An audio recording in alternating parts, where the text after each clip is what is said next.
खुदा ने सब कुछ पैदा किया तो खुदा को किसने बनाया? ये सवाल ही गलत है। फिर कहता हूँ ये गलत सवाल है। सिर्फ इसलिए कि किसी ने सवाल पूछ लिया इसका यह मतलब नहीं कि एक दुरुस्त सवाल हो, क्योंकि हम सिर्फ अपनी कायनात के अंदर सबब और असर को देखते हैं। इसके लिए एक डिजाइनर की जरूरत होती है कि वो आए और कहे किसने पैदा किया। वो डिजाइनर, आप समझ नहीं सके कि वो डिजाइनर कौन है।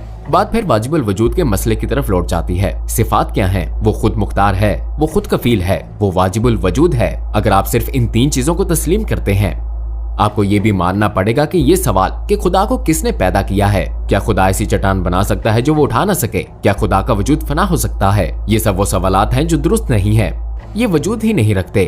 आप जो सवाल पूछ रहे हैं ऐसी कोई चीज है ही नहीं, क्योंकि अगर कोई खुदा होता जिसने उसे पैदा किया होता, फिर वो मोहताज बन जाता, फिर वो खुद कफील नहीं रहता।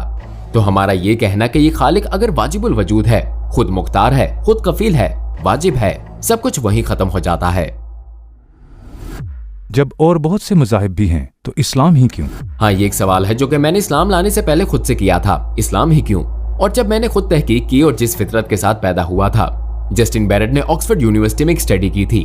वो इस नतीजे पर पहुंचा कि छोटे बच्चे जिन्हें इस्लाम या ईसाईयत या किसी और मजहब के बारे में कोई तालीम नहीं दी गई थी, वो सब एक खुदा को मानने की तरफ माइल थे, ना 2 ना 3। तो मैंने खुदा पर यकीन करने के लिए अपने तौर पर यह तरीका इख्तियार किया। लेकिन सवाल ये था कि इस्लाम ही क्यों?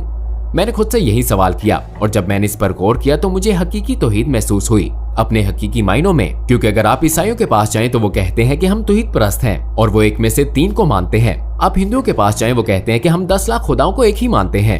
नुक्ता यह है कि खालिस तौहीद उस इबादत और उस बात को समझने में है कि खुदा कौन है, सिर्फ इस्लाम में है। ना सिर्फ ये, बल्कि अगर कुरान की बात की जाए, ये जमीन पर वाहिद आसमानी किताब है जिसकी हिफाजत की जा रही है और इसके मौजज़ात हम देख सकते हैं। मिसाल के तौर पर अगर मैं किसी ईसाई के पास जाता हूँ और मैं कहता हूँ मैं ईसाईयत कबूल करना चाहता हूँ, मुझे दिखाओ। तुम कहते हो यीशु अलैहिस्सलाम ने मुर्दों को जिंदगी बख्शी, वगैरह वगैरह, खुदा के हुक्म से, मुझे दिखाओ।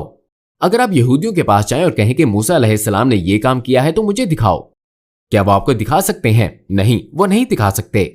अगर वो आकर हमसे कहें कुरान का मौजज़ा क्या है, हम कहेंगे ये कुरान है और हम आपको दिखा सकते हैं, आप इसे छू सकते हैं, महसूस कर सकते हैं, इसका तज्जिया कर सकते हैं। क्यों? क्योंकि हम भी इसी से सीखते हैं। कुरान तमाम इंसानों के लिए है और आप इसे देख सकते हैं, सुन सकते हैं, इसका तज्जिया कर सकते हैं।